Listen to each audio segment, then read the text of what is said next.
আমরা সম্পূর্ণ পাক পবিত্র হইয়া পাক জায়গায় বিনীতভাবে কেবলামুখী দাঁড়াইয়া এক নির্দিষ্ট নিয়মে রুকু করিয়া এবং শরীরের সর্বশেষ অঙ্গকে মাটিতে লোটাইয়া অর্থাৎ সেজদা করিয়া আল্লাহ তাআলার যে ইবাদত করিয়া থাকি উহাই নামাজ। আল্লাহ তাআলার দরবারে বান্দার আত্মসমর্পণের মুখ্য প্রতীক এবং আল্লাহ তাআলার সহিত মানবাত্মার সংযোগ সাধনের সর্বাগ্য সুন্দর ব্যবস্থা নামাজই একমাত্র ইবাদত,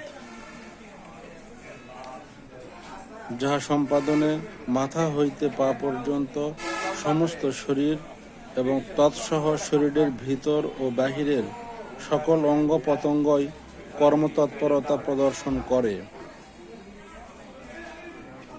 নারী পুরুষ নির্বিশেষে প্রাপ্তবয়স্ক প্রত্যেক মুসলমানের উপর দৈনিক 5 ওয়াক্ত নামাজ পড়া ফরজ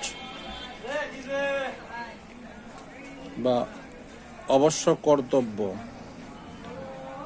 আবার প্রাত্যহিক ভিতরের নামাজ এবং বৎসরের 2 বার 2 ঈদের নামাজ ওয়াজিব।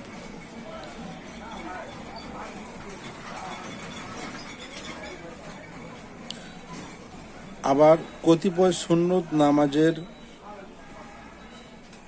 ও বিধান রহিয়াছে, আর নফল নামাজের তো কোনো নির্দিষ্ট সীমাই নাই। আলহামদুলিল্লাহ।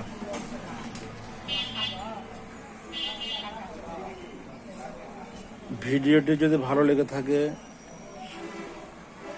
লাইক, কমেন্ট ও শেয়ার করবেন। আর এই ধরনের ভিডিও সবার আগে পেতে আমার আশা ইলেকট্রনিক্স ইঞ্জিন চ্যানেলটি সাবস্ক্রাইব করে রাখুন।